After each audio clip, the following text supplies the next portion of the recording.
I now hand the conference over to Mr. Aditya Bagul from Axis Capital Limited. Thank you, and over to you, sir. Hi, thank you, Stephen. And good afternoon, everyone, and a warm welcome to the Q1 FY21 earnings call of Prestige Estates.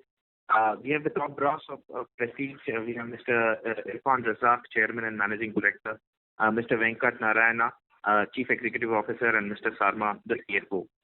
Without taking too much time, I'll hand over the floor to the management for their opening remarks, post which we'll open the floor for Q&A. Thank you, and over to you, sir. Thank you. Good afternoon to all. I'm happy that so many of you have joined in the call. Like the compeer said, we have Mr. Venkat, Mr. Sharma, Mr. Zaid Noman, and of course myself in the call. I'll ask Venkat now to take the lead and do the opening remarks. Thanks, Aditya. Good afternoon, everyone. Thank you for joining the post-results conference call of Prestige Estates. We hope you and your families are safe and healthy. I know these are unprecedented times and people are trying to cope with uncertainties and various other things. Now, coming to brief on our operational as well as financial performance. Q1 of this fiscal saw a full quarter. Given the COVID impact on our business, some of the businesses, primarily mall segment as well as hotel segment, but for that largely played out in line with what we expected. Let me talk about operational performance. We registered for this quarter 461 crores of new sales in spite of no launches. And just to give you the breakups, predominantly the sales have come from Lakeside Habitat, Golf Shire, Prestige Tech Cloud commercial project, Prestige White Meadows. White Meadows and Golf Shire contributed almost to the extent of 85-90 crores to the sales. These two projects, which are completed projects, moved very well in this quarter. And Finsbury, Jindal City, Edwardian, Song of South, Falcon City, Prestige Elysian, and the other projects that contributed to the sales of this quarter.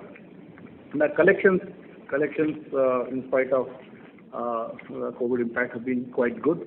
We had overall collections of 731 crores during this quarter, and top projects that contributed to collections are Lakeside Habitat, Jindal City, Prestige Highfields in Hyderabad, Prestige Song of South, Prestige Falcon City, and these are the top contributors. And of course, the money has come from various other projects as well. And rental income point of view, or office rentals, we have collected almost everything that is due from our office point of view. As far as retail is concerned, as I mentioned, since malls are shut, so there is not much of rental income that's been recognized from that portfolio. And let me move on quickly to the operational performance for the quarter. On a consolidated basis, in Q1, we had total turnover of 1,296 crores with a EBITDA of 461 crores and the PAT of 20 crores. EBITDA margins are around 37%. And the top projects that came for revenue recognition during this quarter on consolidated basis are almost 200 crores come from that quarter. That's the project. And Westwood, Prestige Falcon City, and Prestige Lakeside Habitat. These are the key projects that contributed. The other projects, almost 15 of them, have also contributed incrementally, but these are the top contributors during the quarter. Also, as you all know, we are following completed method of contracts, and one of the trigger is the handing over of the units for the revenue recognition.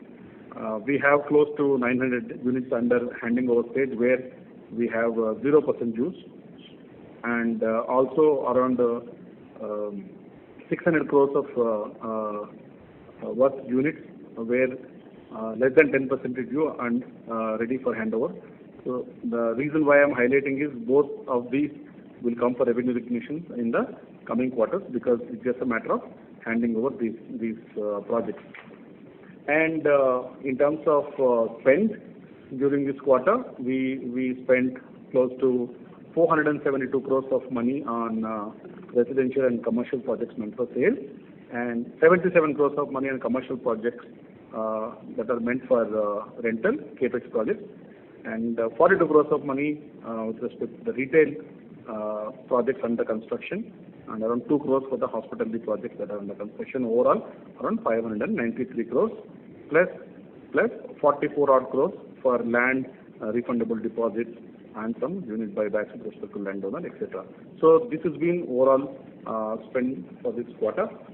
And with this brief, I would like to open the forum for question and answers from all of you.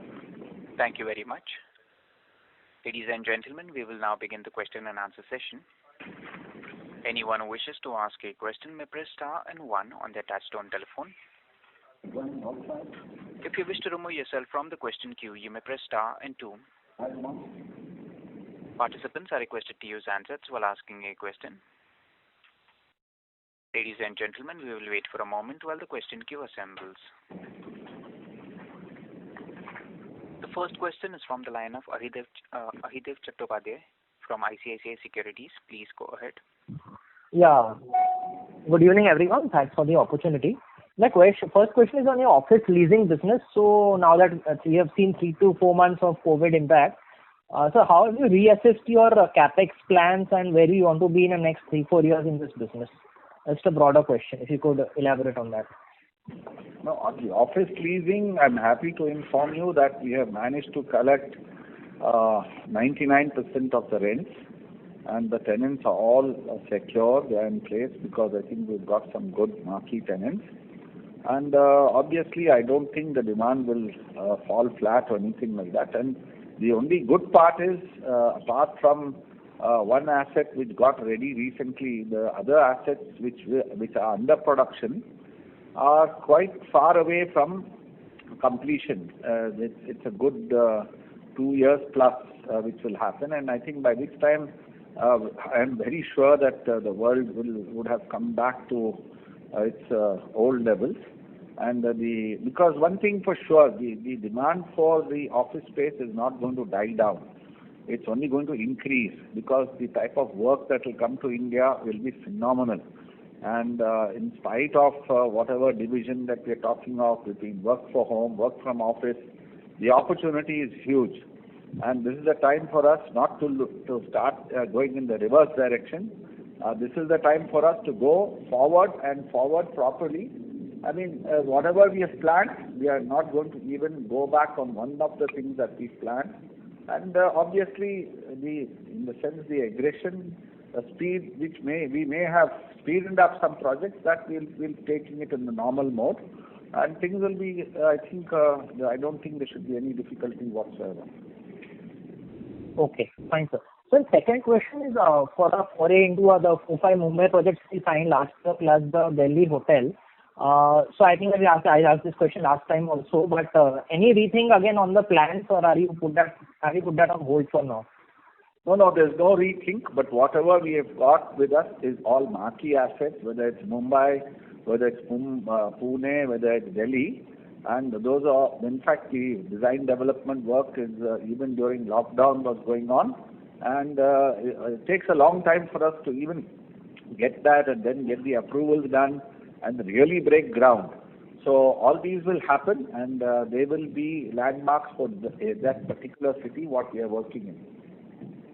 Okay. So when in the earliest we could hear something, some news on the launches, or I think maybe in second half this year, or only it will get pushed to the next financial year? Launch of residential projects? Yeah, launch of residential projects. We have a lot of projects that are lined up. Maybe we should be able to launch at least 2 of them in this quarter, one in Hyderabad and one in Bangalore. And 2 in Bangalore, Waterford. Primrose Hills and Waterford, 2 projects in Bangalore, and Prestige Tranquil in Hyderabad. So the next quarter, Q3, we will have Smart City in Bangalore, Prestige Windsor Park in Chennai, And Park Drive. and Park Drive in Bangalore, and Prestige Bougainville Gardens in NCR. So between Q2 and Q3, we'll have almost 7 projects lined up. We also have just pre-launched a project called Prestige Ocean Crest in Goa. Okay. So for the year, what is the cumulative launches we are looking at? Is the quantum? Just the housekeeping question. Total, what is the total size of all these launches put together, which you have planned? Around 12 projects, maybe if you go to the slide, with the areas, we have given all the details. Okay, fine. Sure. I'll do that. Okay. Thank you and all the best. Thank you. The next question is from the line of Puneet Gulati from HSBC. Please go ahead. Yeah, thanks for the opportunity. Can you also tell a bit about what kind of contracts have you now finally negotiated with the retailers, and what amount of revenue have you recognized in this quarter, and what is the cash you received against it? Yeah. See, retail is a different thing, because retail is all about trading and cash registers being active. So during lockdown, I think we took a decision, and I believe that decision was right. That has actually built a huge goodwill with the retailers, with us, that we will not charge them anything during lockdown, because simple thing is they are not trading and there's no money flowing for them also, because they are also under stress, because the inventory is also locked up. Now what has happened is we have not signed any formal contract with any retailer changing our current agreement, because the stand that we have taken is that, listen, you have a contract and you have to follow it. Whatever we have done is only voluntary, and what we have done is it's only to support each other and to build a relationship and the goodwill. Okay. So the whole idea is the signal to the retailer that listen, we are with you in good times, you be with us, in bad times we will be with you. Now having said that, if you ask me after post-lockdown, what is the stand that we've taken? The retailers have come. Yeah. We've opened up almost 87% of the stores, because the rest are the other stores that are not open in the large format, which is cinema and also gaming. Yeah. Apart from that, I think most of them have opened, except maybe again some beauty parlor and other stuff. Mm-hmm. And now we have, just today, again we took a decision, listen, you have to pay us the rent, and the rent, for the first 2 months, that is June, July, August, it's 3 months actually, please, we will give you a concession of up to 50%, and after August, it will be 75% of the rent till December. And then, of course, it will be back to the contracted value. That is basically the minimum guaranteed amount. Now, if the retailer trades higher, then, of course, we've got the revenue share with percentage already fixed, and that kicks in. And with a couple of retailers, we've also said, okay, why don't, since we are giving you this concession on the MG, to give us something on the revenue share percentage a little higher, so that we share the burden. That's what has happened, but we've not signed any long-term contracts with any of them for any change, because we've told them, listen, in case you don't clear your areas, then there's no choice. Either you have to pay, or there's one more solution that with them with cash flows, is we've also said we can burn the deposits, because each retailer has got 6 to 8 months or even up to 10 months deposit with us. And we said, okay, whatever areas are there, we'll reduce our liability, we'll burn the deposit for those 4 to 5 months, and then the rent will be paid fully. So that way we are helping them also. Okay. Sure. My second question is on related to slide 9, where you talk of total developable area. So if I look at Q4 versus Q1, the development down by roughly 4.8 million square feet. Is there some projects which were taken off from your pipeline? What is the total area, is it? Yeah, total developable area, which is 83.4, was 88.2 in 4Q. Okay, yeah. Some one of the projects which are completed, which was meant for sale, that was there. We thought we'll hold it and capitalize. One project has gone out, and the second is the inventory, completed project inventory, where we have cleaned up couple of projects. That is also out of it. Okay, but there's nothing which you have discontinued from the prospective pipeline. Nothing. See, what has happened, lot of projects, wherever there is some stock of units, or wherever everything is sold but money has to be received. Okay, that continues to be there because receivables are there. Now, the moment the receivables come, that is going out of this. Like for example, completed project, as I said, it's sold, but we have to receive with respect to almost 600 crores worth project, less than 10%. So the moment that money comes in, the equivalent area goes out of it, because there's nothing to collect from those projects. Okay, excellent. And my last question is, so what has been the completions this quarter? No completions during this quarter. No completions this quarter. Just one more. So some of the peers seem to be suggesting that there are some cancellations or inability to collect dues from apartments that are sold. Are you experiencing the same for any of your projects? There are a few here and there. Some places where people have blocked the units, not been paying money. We are cleaning up. There are some places where people have expressed their inability and cancelled. But what are the sales that we are reported? Net of cancellation. Okay, and that number is not material. Not too material. I mean, see, given the situation, there are some people who want to rethink, but that number is very limited. So, and in some cases where knowing that they will not be able to go ahead with the transaction, we didn't find it, meaningful to continue it as a sale. So therefore, we cleaned up wherever this kind of issues are there.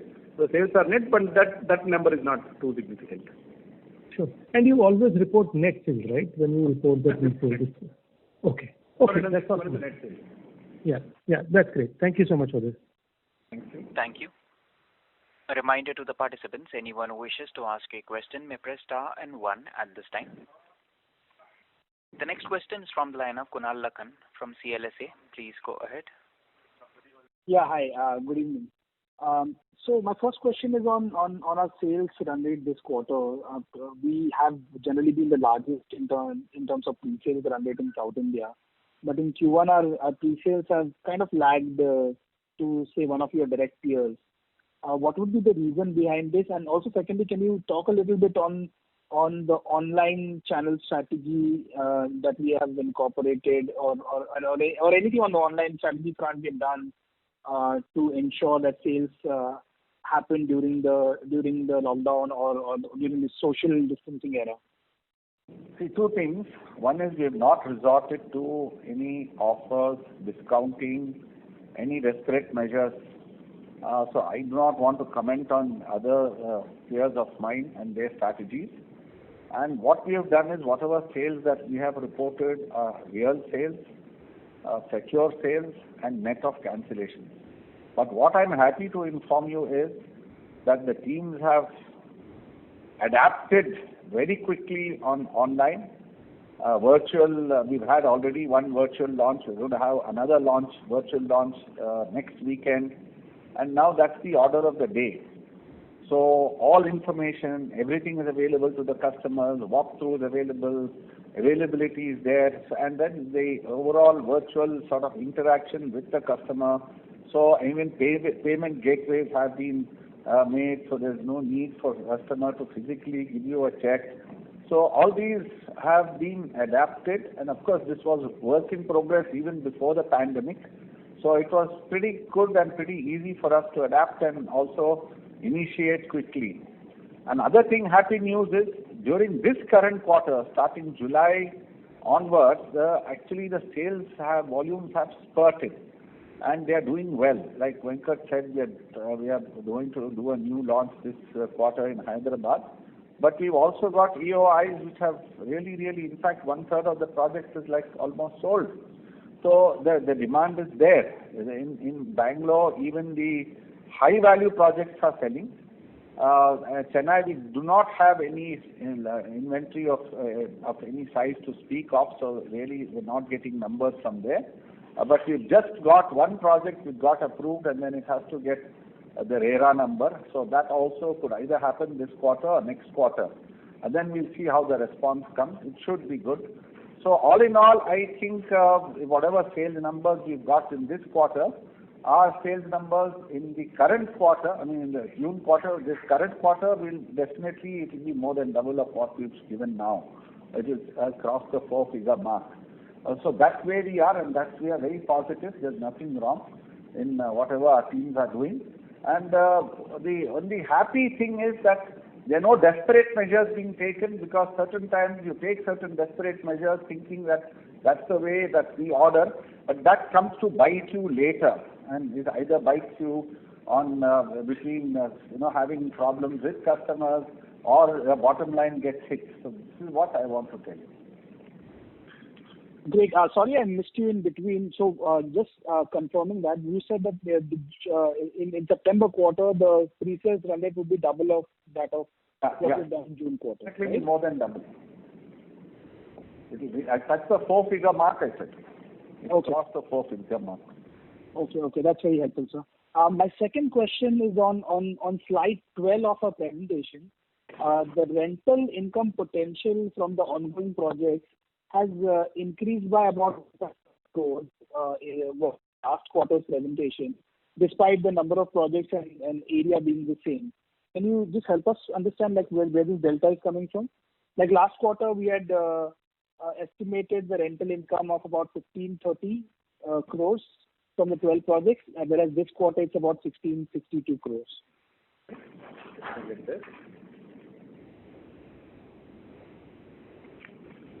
Yeah, you're talking about slide 12? Correct. The incremental rental near term of 1662 crores. This last quarter, this number was 1530 crores with the same number of projects and area.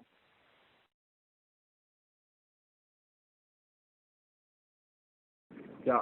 So the only difference is, in the existing yielding portfolio, whatever the increment that may come up in next couple of years based on the contractual arrangement have also been considered.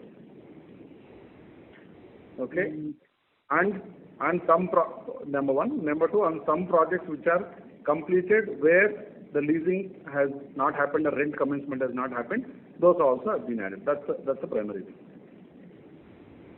The difference is not so big. Sure. My last question is on the media article regarding Blackstone buying stake in our annuity portfolio. Firstly, can you just elaborate a little on that and give us some color on where we are on this transaction?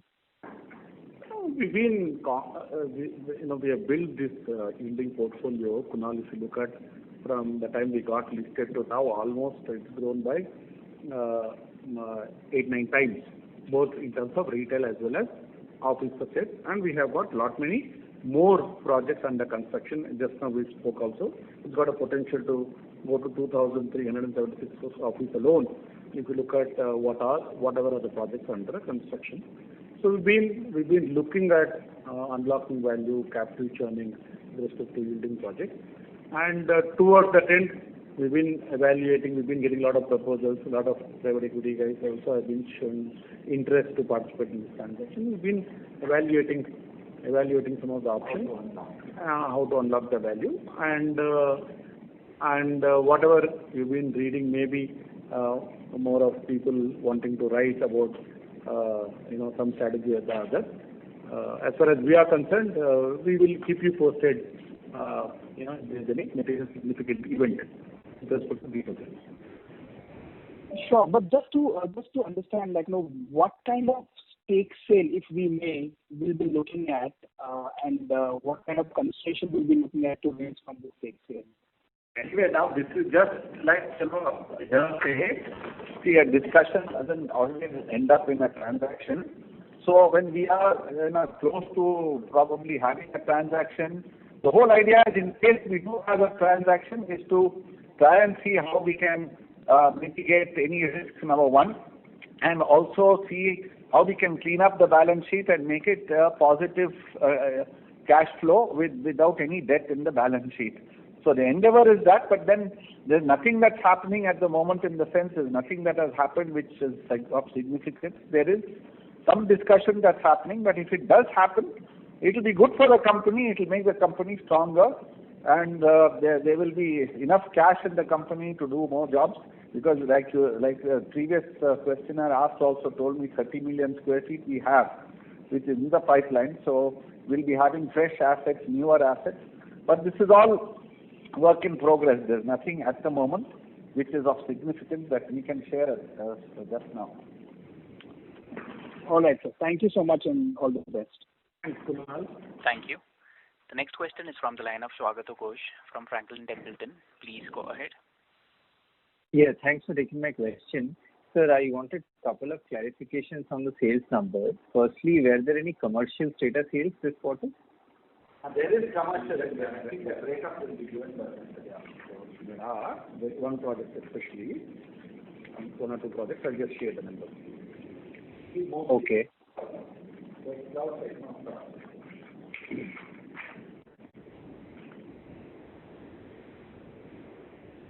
Okay, and while you pull up that number... Around 42 crores. 42 crores? Okay. Okay.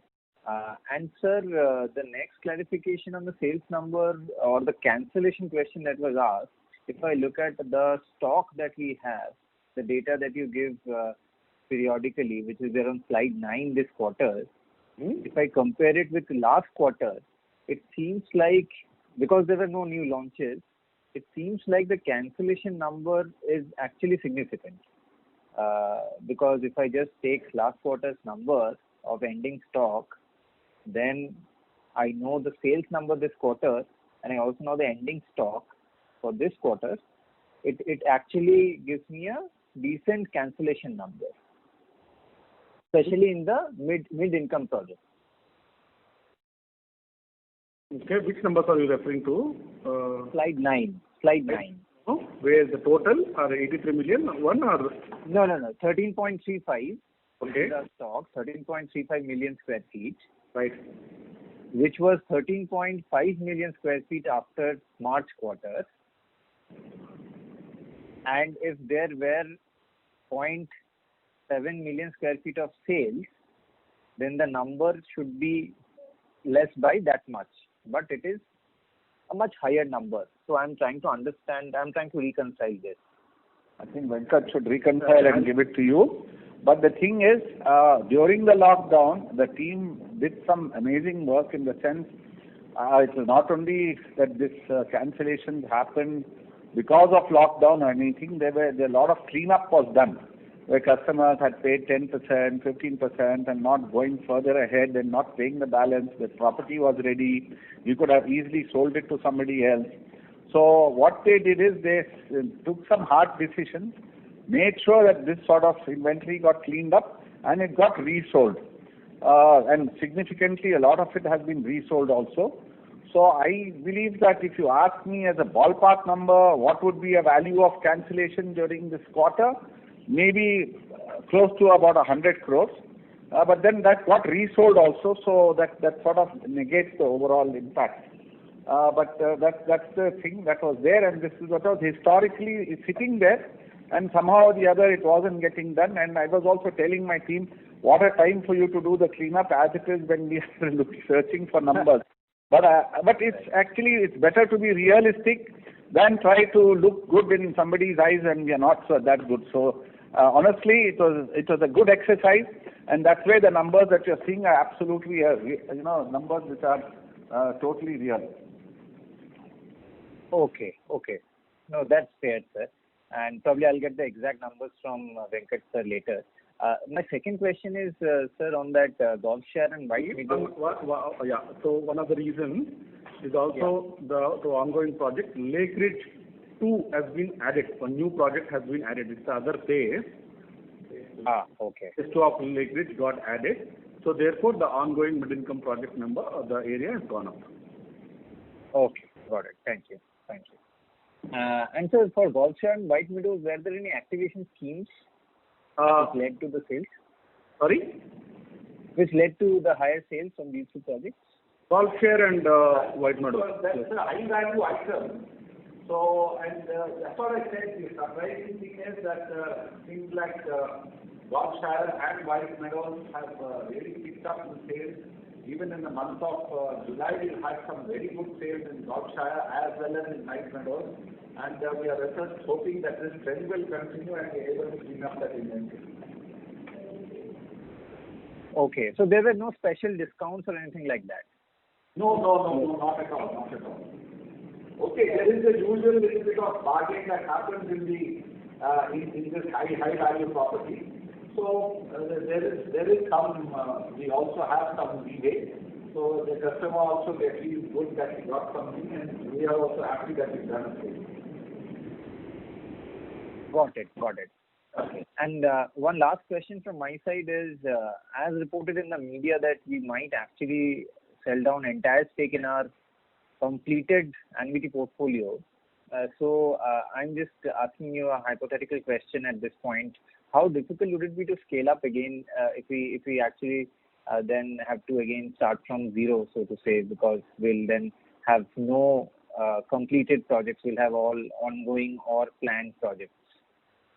No, it's a very good question, and it's hypothetical also. Let it happen. If it happens, we will not be starting from zero. We'll be starting from when we listed the company, the rental yields that were there. And then I think to ramp it up, we are getting 2 malls ready, one in Kochi, one in Falcon City, almost immediately within a year's time, by which time trading also will happen. And then we are doing a lot of office projects all across Pune, Mumbai, Bangalore, Hyderabad. So all this will come in the next 3 to 5 years. So by which time even the atmosphere will be very different. And maybe we'll ramp up to 2,000 plus crores rental revenue by which time? In 3 to 5 years? 3 to 5 years, not more than that. Okay. Got it. Thank you. Very helpful, sir. Thank you. Thank you. So before we move on to the next question, I just wanted to address what Kunal had raised about the rental income going up to 1,600 plus crores from 1,500 plus crores of last quarter, number of projects being same. Kunal, what has happened in a project in BKC, a stake has moved from 23% to 50%. So therefore, accordingly, our share of rent also has gone up. That's also one of the reasons for the difference. I just wanted to clarify that to you. Please go ahead, the next question. Thank you. A reminder to the participants, please limit your questions to 2 per participant. Should you have any follow-up, request you to rejoin the queue, please. The next question is from the line of Abhishek Bhandari from Macquarie. Please go ahead. Yeah, good evening, everyone. Venkat, I had one question. In media recently, there was an article around Prestige Office Ventures where you have appointed Jaggi as the head. Could you just help us understand what does this new business vertical do for us? What is the intention? And is it a complete hive out of the current setup of the business? That will be helpful. Sure. So, as you know, we have 5 different verticals in which we operate: residential, office, retail, hospitality, and property management. And the manner in which each of these businesses are done, and science behind running these, putting up these, leasing, requires different kind of exposure and expertise. Now, given the fact that our office portfolio is being built across so many cities, now including NCR, Chennai, Hyderabad, Bangalore, Pune, Mumbai, and all these places, so we thought we need to have a separate focused team to do this. So that's how Jaggi has come on board.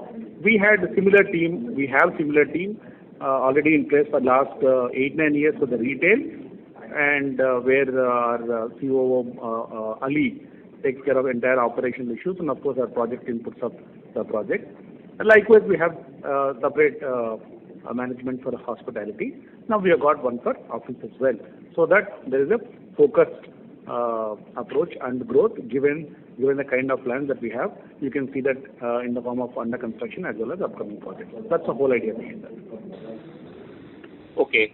So the intention is to venture out into more number of cities beyond this, or focus on the number of cities what you spoke These about? are the cities primarily. I mean, this is where majority of the office leasing happens.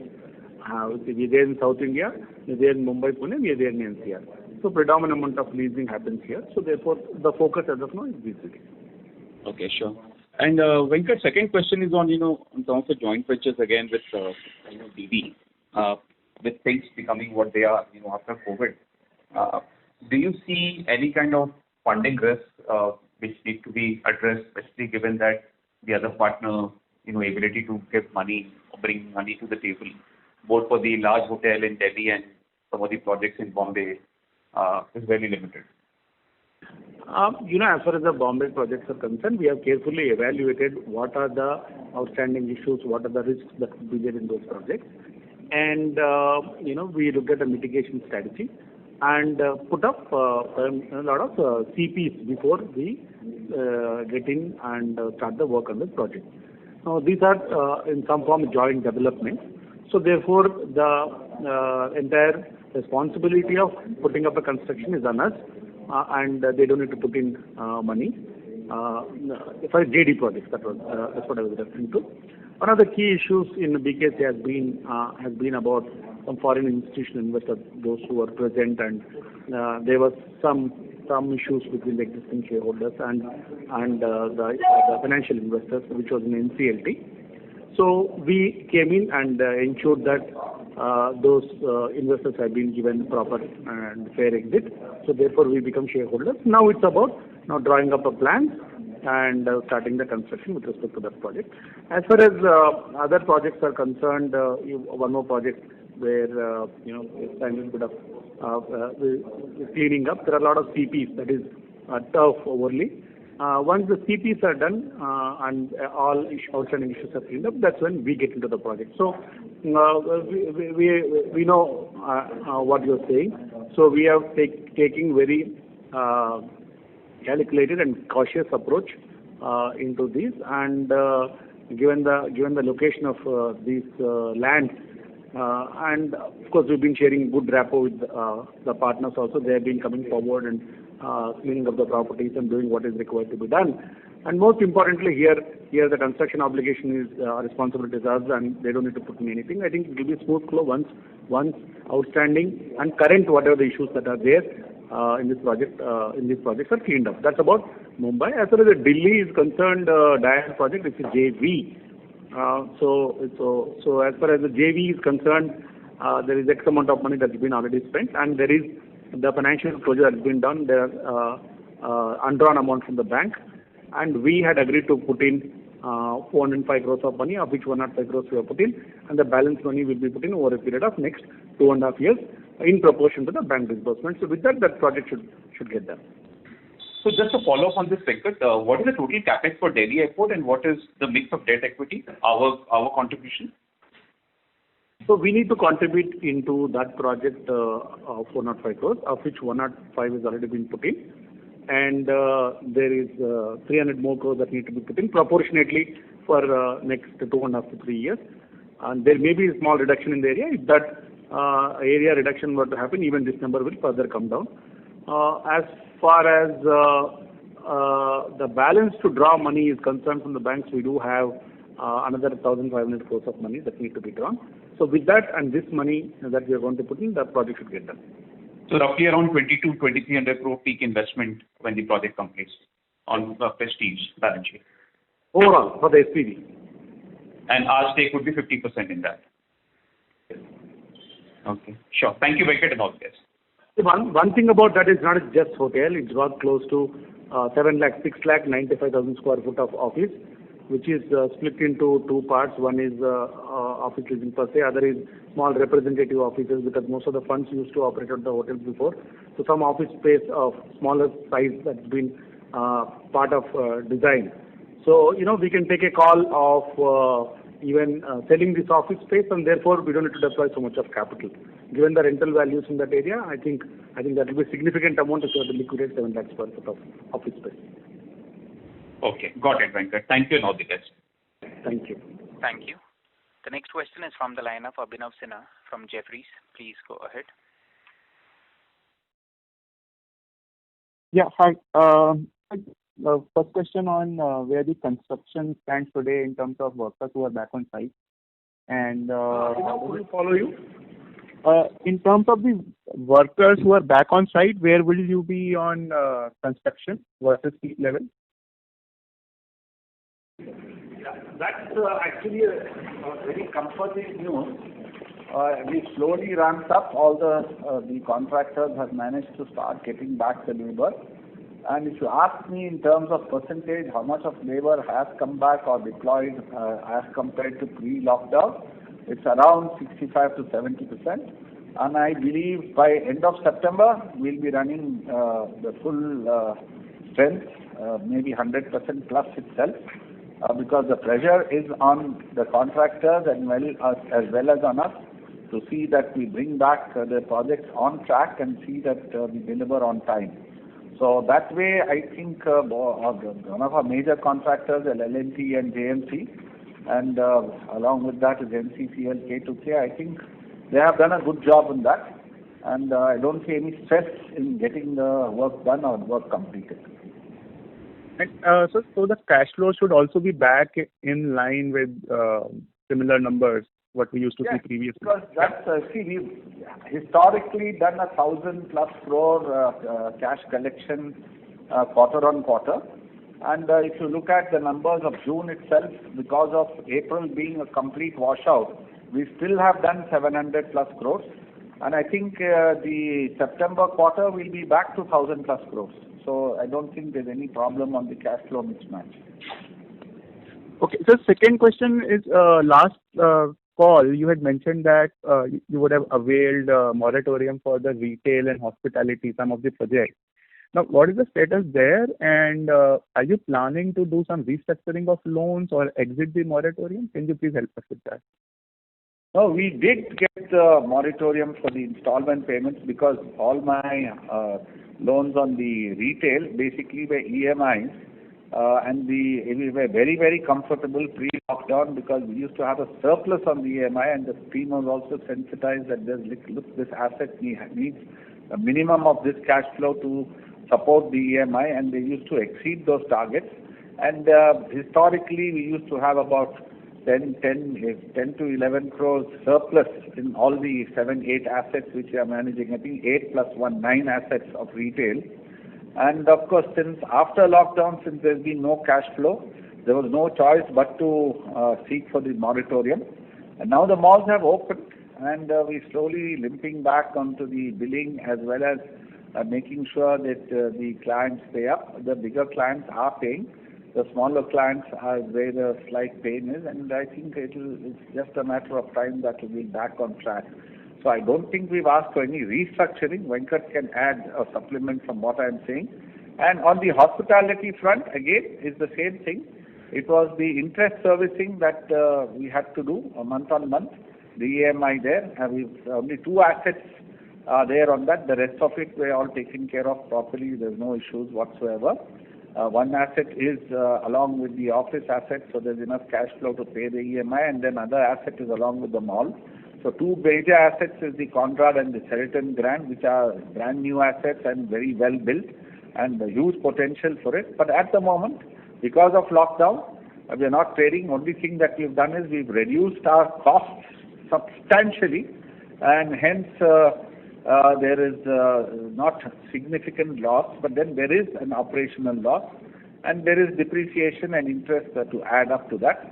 And until and unless we don't bounce back, and which we will hopefully in the next, I don't see it happening in the next quarter or the next quarter. Maybe the quarter after that, we should be back to normal trading, and then life should be resuming. So that's the hope, and that's the confidence we have.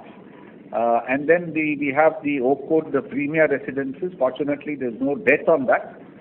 Again, because it being serviced residences, it's not zero occupancy like in the other 2 hotels that I mentioned. We do have a significant amount of occupancy, not to its peak. It is because service residences normally is 88-90% occupancy. We are between the 35-40, so we have not had any operational losses. And then since there's no debt over there, so there was no problem as far as servicing that property. So that's the overall picture. Okay. Thanks for that, and all the best. Thank you. A reminder to the participants, anyone who wishes to ask a question may press star and one. The next question is from the line of Parvez Akhtar from Edelweiss Securities. Please go ahead. Hi, good afternoon, sir. I just want to check what are our plans for construction spend this year? So what is it? Sorry, couldn't hear you. Construction spend? Yeah, this year, FY20. Construction spend during the quarter, did you say that? No, during this year. What are our plans for FY20? Oh, plans for the year. Okay, so we have various projects, residential, and different stages of construction. Some of them will get ready in next 2 quarters, like our project in 2 projects in Hyderabad and a couple of projects in Bangalore, none of that. So overall, if you look at, we have 4,900 crores of spend on residential and commercial projects that are meant for sale. So we may be spending, roughly 3,000 to 3,500 crores of money between